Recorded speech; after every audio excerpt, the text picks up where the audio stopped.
स्वागत है दोस्तों। आज हम सभी देखते हैं हिंदी साहित्य के रीतिकाल के महत्वपूर्ण प्रश्न। देखते हैं प्रश्न संख्या 1। प्रश्न है नवरस तरंग के रचनाकार कौन हैं?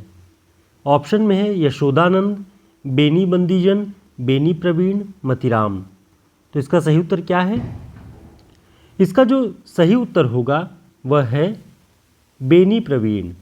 नवरस तरंग बेनी प्रवीण जी की रचना है। इसके विषय में कुछ महत्वपूर्ण बातें देख लेते हैं कि बेनी प्रवीण जी नवल कृष्ण उर्फ ललन जी के आश्रय में रहते थे, जिनकी आज्ञा से संवत 1874 में इन्होंने इस ग्रंथ की रचना की, यानी किस ग्रंथ की? नवरस तरंग की।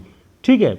इसके पहले वे श्रृंगार भूषण नामक एक ग्रंथ भी बना चुके थे। तो यहाँ से आप एक चीज़ और देख चुके होंगे कि इनकी दो रचनाएं नवरस तरंग और श्रृंगार भूषण दो हो गई हैं बेनी प्रवीण जी के, इसे ध्यान रखिएगा।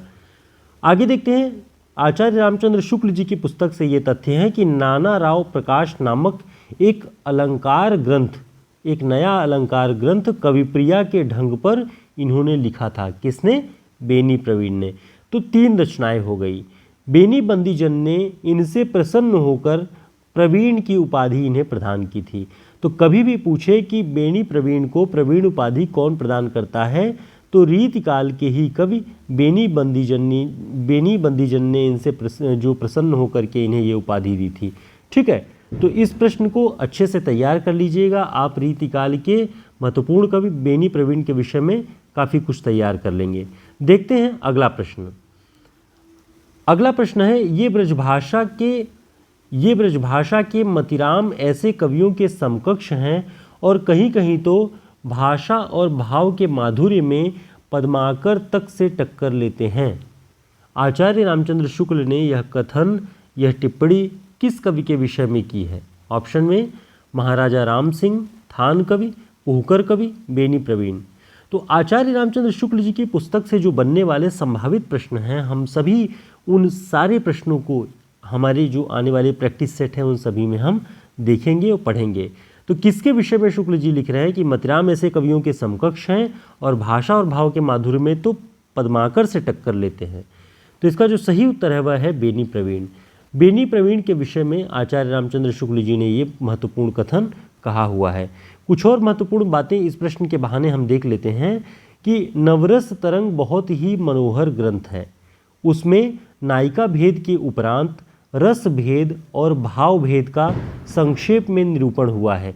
ये बात नवरस तरंग के विषय में आचार्य रामचंद्र शुक्ल जी लिखते हैं। पहले प्रश्न में भी हमने नवरस तरंग के विषय में पढ़ा। इसमें नायिका भेद के अंतर्गत प्रेम क्रीड़ा की बहुत ही सुंदर कल्पनाएं भरी पड़ी हैं। ये शुक्ल जी का कथन है नवरस तरंग के विषय में, और इसके रचनाकार कौन है? बेनी प्रवीण। और बेनी प्रवीण के विषय में ये कथन भी याद रखिएगा शुक्ल जी का।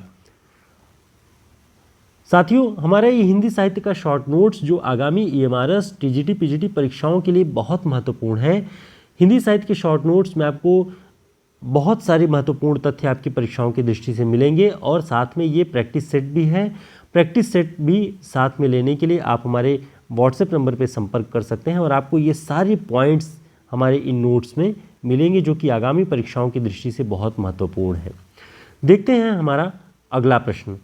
अगला प्रश्न है शीस मुकुट कटिकाछनी कर मुरली उर्माल। यह बहुत प्रसिद्ध ये जो काव्य पंक्ति है, यह काव्य पंक्ति किस रचनाकार की है, किस कवि की है? ऑप्शन में है सूरदास, कबीरदास, बिहारी लाल, कृष्ण कवि। तो शीस मुकुट कटिकाछनी कर मुरली उर्माल, तो इसका जो सही उत्तर है यह है कृष्ण कवि। यह जो काव्य पंक्ति है, यह जो पद है, ये कृष्ण कवि का है। ये रीतिकाल के कवि हैं। अब इन थोड़ी सी बातें इसके विषय में और ध्यान से देख लेते हैं कि ये बिहारी के पुत्र के रूप में जाने जाते हैं। कौन? कृष्ण कवि। और यही उनकी प्रसिद्ध पंक्ति भी है। ठीक है। इसके अलावा ध्यान रखिएगा कि बिहारी के दोहों की टीका लिखते हुए इन्होंने दोहों के भाव पल्लवित करने के लिए सवैये लगाए।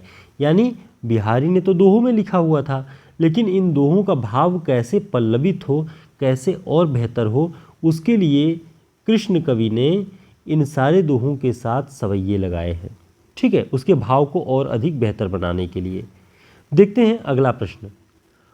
अगला प्रश्न है, इनमें देव की अपेक्षा अधिक रस विवेक था।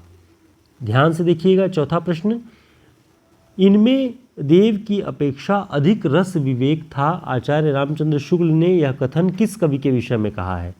तो सबसे पहले यही बात ध्यान दीजिए कि यह कथन शुक्ल जी ने कहा है कि देव की अपेक्षा अधिक रस विवेक था। किसमें? ऑप्शन है कविदेव, भिखारी दास, पद्माकर, वृंद। तो इसका सही उत्तर क्या है? इसका जो सही उत्तर है भिखारी दास। ये कथन शुक्ल जी ने भिखारी दास के विषय में लिखा है कि देव की अपेक्षा इनमें रस का विवेक बहुत अधिक था, ज़्यादा था। ठीक है, और देखते हैं कि शुक्ल जी ने इनके विषय में क्या कहा हुआ है। आचार्य रामचंद्र शुक्ल जी ने लिखा है कि इनका श्रृंगार निर्णय अपने ढंग का अनूठा काव्य है। ठीक है, श्रृंगार निर्णय किसकी रचना है? ध्यान रखेंगे, भिखारी दास जी की। शुक्ल जी लिख रहे हैं कि ये अपने ढंग का अनूठा काव्य है। आगे शुक्ल जी लिखते हैं कि विशुद्ध काव्य के अतिरिक्त इन्होंने नीति की सूक्तियाँ भी बहुत सी कही हैं।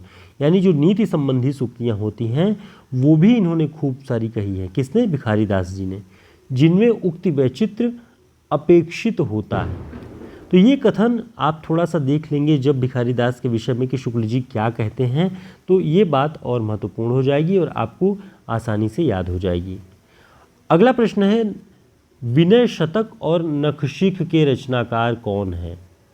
ऑप्शन तोषनिधि, भूपति, रसलीन, रघुनाथ। तो इसका सही उत्तर क्या है? इसका सही उत्तर है तोषनिधि। ध्यान दीजिएगा, रीतिकाल के अंतर्गत विनय शतक और नखशिख जो रचना है वो तोषनिधि की है।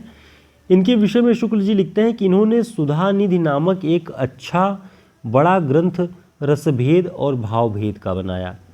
तो यहाँ से आपको ये स्पष्ट हो जाएगा कि तोषनिधि की रचना एक और है, सुधानिधि। इसके अलावा विनय शतक और नखशिख भी है। ठीक है, तोष एक बड़े ही सहृदय और निपुण कवि थे। तो ये शुक्ल जी लिखते हैं तोष कवि के विषय में कि ये बहुत ही सहृदय और निपुण कवि थे। ठीक है, आगे हम देखते हैं।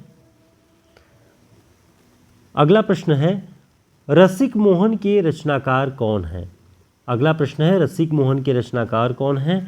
ऑप्शन में है ग्वाल कवि, बिहारी लाल, रघुनाथ, रसलीन।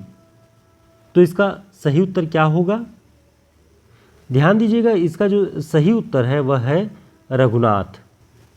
रघुनाथ जी के अन्य जो महत्वपूर्ण जो रचनाएं हैं उसे भी ध्यान दीजिएगा। रसिक मोहन के अलावा इनकी रचनाएं हैं काव्य कलाधर, रसिक मोहन, जगत मोहन, इश्क महोत्सव। ठीक है, तो इश्क महोत्सव ये एक अलग किस्म का नाम है, आप सभी देख सकते हैं। इन सारी रचनाओं के नाम आचार्य रामचंद्र शुक्ल जी की पुस्तक में लिखे गए हैं। रघुनाथ जी की काव्य कलाधर, रसिक मोहन, जगत मोहन और इश्क महोत्सव। तो साथियों, ये महत्वपूर्ण प्रश्न आदिकाल के विषय रीतिकाल के विषय में थे और महत्वपूर्ण पॉइंट्स हमने शुक्ल जी की पुस्तक के अनुसार आप सभी को बताए हैं। उम्मीद है आप सभी की परीक्षाओं की दृष्टि से ये महत्वपूर्ण प्रश्न होंगे। आप रीतिकाल को इस दृष्टि से भी देख सकते हैं जिसमें शुक्ल जी के महत्वपूर्ण कथनों को हमने लिया हुआ है और उसी पुस्तक को आधार बनाते हुए आप सभी के लिए तथ्य यहाँ पे कलेक्ट किया गया है।